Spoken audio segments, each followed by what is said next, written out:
तर मंडळी, आज हा ट्रेलर लॉन्च होतोय आणि याच शाळेत आपण बरोबर 2.5 महिन्यापूर्वी शूट करत होतो सप्टेंबर मध्ये. तेव्हा खूप पावसाळा होता, इथे गुडघाभर पाणी साचायचं. आज त्याच शूट केलेल्या चित्रपटाचा इथेच ट्रेलर लॉन्च आहे. कसं वाटतंय? खूपच छान वाटतंय. ऍक्च्युली मी जे काही कामं केली आहेत आजपर्यंत, त्या सगळ्यात पहिल्यांदा असं होतंय की ज्या लोकेशनला शूटिंग केलं त्याच ठिकाणी त्या सिनेमाचा किंवा त्या कलाकृतीचा ट्रेलर लॉन्च होतोय. एका अर्थी मला असं वाटतं की आपल्याकडनं सुद्धा ही जी शाळा आहे, या शाळेला आपण मनापासून थँक्यू म्हणतोय. कारण की ही जी वास्तू आहे, या वास्तूने आपल्याला आशीर्वाद दिले. मराठी शाळा फक्त त्या शाळेत शिकणाऱ्या विद्यार्थ्यांना घडवते, त्यांना आशीर्वाद देते असं नाहीये. तर मला असं वाटतं की अशा ज्या कलाकृती असतात, आमच्यासारखे कलाकार असतात, त्यांना सुद्धा या वास्तूचा आशीर्वाद मिळालाय आणि या वास्तूने बऱ्याच प्रमाणात आम्हाला सुद्धा घडवलंय. तर नागावचे आणि नागावच्या या मराठी शाळेचे सुद्धा मनापासून आभार. धन्यवाद. आपल्यापैकी प्रत्येकाला असं वाटतं की आपण शाळेत पुन्हा एकदा जावं, ते सगळे दिवस परत एकदा जगावे, आणि अशी संधी एकदा रियुनियन मध्ये येते किंवा ती सध्या काय करते हे बघायला जावं म्हणून येते.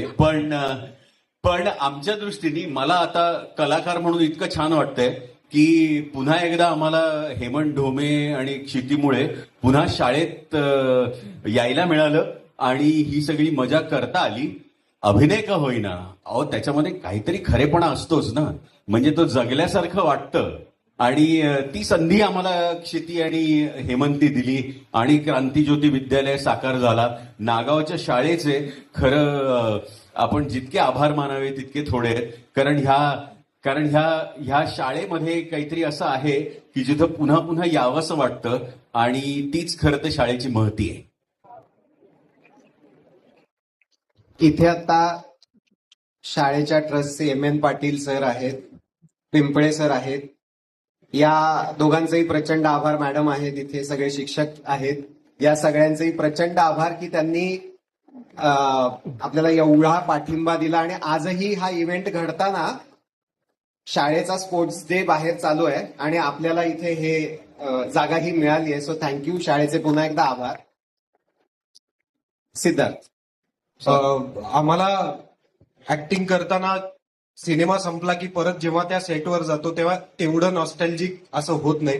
पण ही शाळाच अशी आहे, ही वास्तूच अशी आहे की इथे आल्यानंतर खरंच असं वाटतंय आपण याच शाळेत शिकत होतो, याच शाळेतले आपण विद्यार्थी होतो आणि पुन्हा एकदा याच शाळेत आपण एक रियुनियन घडवतोय असं वाटतंय. आणि हे खरंच घडवून आणण्यामागे हेमंत आणि क्षिती या दोघांनी जी मेहनत घेतलेली आहे, त्या मेहनतीला सलाम. मला वाटतं आपण सगळ्यांनी मिळून त्या मेहनतीसाठी जोरदार टाळ्या वाजवल्या पाहिजे.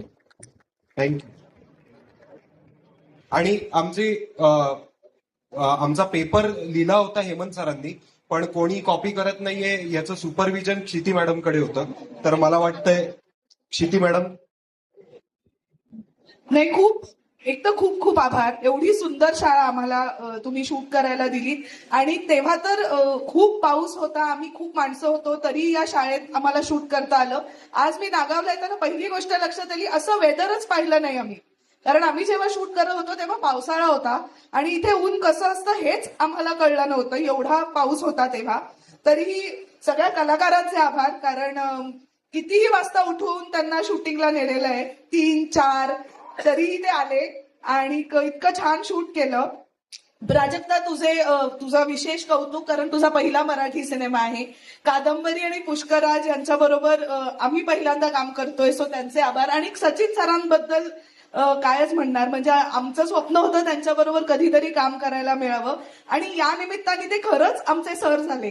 ह्याचा आम्हाला खूप आनंद आहे, कारण त्यांच्याकडनं खूप शिकायला मिळालं. कादंबरी. हॅलो. नमस्कार. माझी एक विशेष आठवण आहे याच शाळेशी निगडीत. सो नागाव हे माझं आजोळ आहे. इथे भीमेश्वराचं देऊळ आहे जवळच. त्याच्या जवळच्या एका गल्लीमध्ये माझ्या आजी आजोबांचं घर होतं लहान असताना. आताही आहे, तिकडे कोणी राहत नाही मात्र. सो मी लहानपणापासून उन्हाळ्याच्या सुट्टीत नागावला यायचे आणि आम्ही असं म्हणायचो, चला शाळेजवळ जाऊन येऊ. ती हीच शाळा आणि ह्याच्या मागे एक बकुळीचं झाड आहे. तो बकुळीची जी छोटी छोटी फुलं असतात ती जमा करण्यासाठी आमच्या सगळ्या कझिन्समध्ये चढाओढ असायची. सो मला जेव्हा कळलं की आपण याच शाळेत शूट करतोय तर मला ते बकुळीचं झाड जाऊन बघायचं होतं केव्हापासनं. पण क्षिती म्हणाली तशी आमचं शूट पावसाळ्यात झालं. तर आता हा कार्यक्रम झाल्यानंतर मी बघणार आहे ते बकुळीचं झाड अजून आहे की नाही. थँक्यू. हॅलो, येत आहे. मी ज्या शाळेत शिकलो त्यात मी इतकी मस्ती केली की परत मला बोलवतील असं वाटत नाही. पण ह्या शाळेमध्ये आम्ही चित्रीकरण करताना मी बहुतेक मस्ती केली नसावी जास्त. कधी कधी हेमंतच्या चेहऱ्यावर दिसायचं आम्ही मस्ती करतोय वगैरे असं, किंवा काहीतरी पाठच झालेलं नाहीये वगैरे, काही काही वाक्य वेगळीच घेतली आहेत वगैरे, हे सगळं दिसायचं मोस्टली आम्हीच्या बाबतीत. नाही सॉरी माझ्या बाबतीत. पण इतकी मस्ती केली नसावी म्हणून आपल्याला या शाळेने परत बोलवलं आणि खूप मजा आम्ही केली होती. आणि कुठेही बघितलं तरी कुठला तरी एक प्रसंग दिसतोय चित्रित केलेला. म्हणजे असं इकडे बघितलं तर इथे हा प्रसंग झाला होता, इथे बघितलं तर वेगळं काहीतरी झालं होतं असं. सो फार छान वाटतच आहे. धन्यवाद. प्राजक्ता, नमस्कार सगळ्यांना. माझ्यासाठी ना ही जागा इथे येऊन हे करणं खूप स्पेशल आहे, कारण माझ्या शाळेच्या एवढ्या आठवणी अशा माझ्या नाही आहेत. कारण मी कॉलेजमध्ये जास्त मज्जा केली, पण शाळेत असताना माझं असं होतं की होऊन जाऊ दे वर्ष, नंतर ना होऊन निघून जाऊ दे. मला युनिफॉर्मही नाही आवडायचा आमचा. पण इथे जेव्हा आम्ही होतो, आपण की तिकडे 15 दिवस तरी शूट केलं असेल, 20 दिवस बॅक टू बॅक. आम्ही इथे जवळच राहायचो. रोज सकाळी उठून आम्ही प्रॉपर शाळेच्या टाइम सारखे इथे यायचो आणि आम्ही आमचा युनिफॉर्म घालून पोचायचो. आणि इथेच ओरडाही बसायचा, इथेच sir very good, Praju brilliant असंही म्हणायचे, आणि इथेच मित्रांबरोबर मैत्रिणींबरोबर गंमतही व्हायची. So I am not exaggerating when I say की माझ्या ऍक्च्युली या शाळेच्या समहाव आठवणी जास्त स्पेशल आहेत माझ्यासाठी. आणि इव्हन मोर स्पेशल कारण माझी पहिली मराठी मूवी आहे. सो प्लीज तुम्ही बघा आणि सपोर्ट करा, आणि जर काही चुकलं असेल तर प्रेमाने सांगा. नेक्स्ट मध्ये मी फिक्स करेन. हरीश. मला असं वाटतं की ज्या दिवशी आमचा पहिला दिवस होता इथे शूटिंगचा, तर तो या शाळेतला परत एकदा नॉस्टॅल्जिक झाल्यासारखं झालं की तो या शाळेतला पहिला दिवस होता. आम्ही सगळे विद्यार्थी होतो. काही विद्यार्थी इथे आहेत, खरं तर युनिट जेवढं होतं तेवढे सगळेच विद्यार्थी होते. जो शेवटचा दिवस होता त्या दिवशी आम्ही पासआउट झालो या शाळेतून, आणि आज सगळे रियुनियनसाठी इथे एकत्र आलोय असा फील खूप माझ्या मनात आहे. आज जेव्हा सगळे विद्यार्थी नाही येऊ शकले, आम्ही त्यांचं प्रतिनिधित्व करणारे विद्यार्थी म्हणून इथे आहोत. पण ह्या भिंती, ही शाळा मला तेवढीच माझी वाटते जितकी माझी अहमदनगरची शाळा मला माझी वाटते. थँक्यू. हे तर झालं म्हणजे आता मीडियासाठीच्या गप्पा झाल्या, पण मीडियाला सुद्धा आणि प्रेक्षकांना सुद्धा काही आतल्या बातम्या खूप आवडतात, आणि आतल्या बातम्या या सगळ्यांकडेच असतात. मला असं वाटतं आपण एक छोटासा गेम खेळूया, ज्याचं उत्तर प्रत्येकानेच द्यायचंय. या शाळेतला सगळ्यात उशिरा येणारा विद्यार्थी कुठला आहे असं तुम्हाला वाटतं? या शाळेत नेहमी उशिरा येणारा विद्यार्थी. आज सगळ्यांच्या आधी अरे शूट संपलं, आता ट्रेलर आहे आज. ओके, सगळ्यात वेळेत शाळेत येणारा विद्यार्थी कोण होता? ते कधी कधी माझ्याही आधी येऊन बसायचे. अहो मी मुख्याध्यापक आहे, म्हणजे मला वेळेवर येणं भाग आहे नाही का? जवळपास गेट उघडायचा तुम्ही. याच्यानंतर सगळ्यात ज्याचा अभ्यास पाठ होत नाही,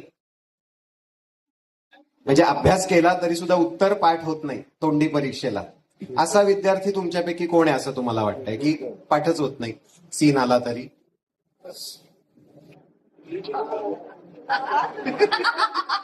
पुष्कराज आहे.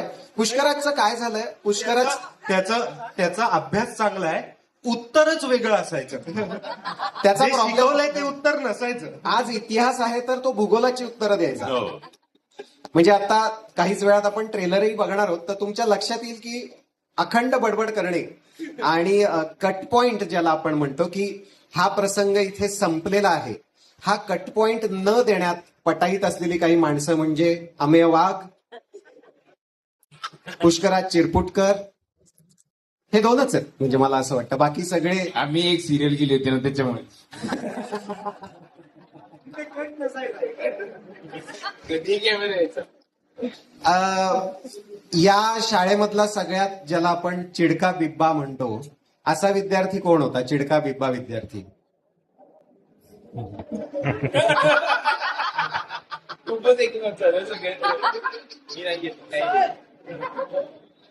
सगळ्यात गोंडस कोण होतं ड्युरिंग द प्रोसेस असं तुम्हाला वाटतं?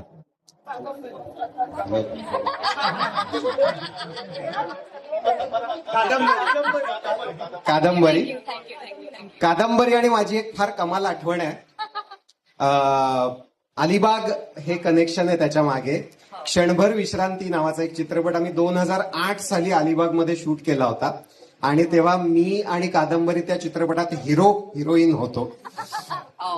आणि तेव्हाचे आम्ही आणि आत्ताचे आम्ही आणि आता कादंबरी या चित्रपटात काम करते, मी दिग्दर्शित करतोय आणि आम्ही पुन्हा एकदा अलिबागला आहोत. हा एक ही आमची एक वेगळी रियुनियन आहे या चित्रपटाच्या निमित्ताने.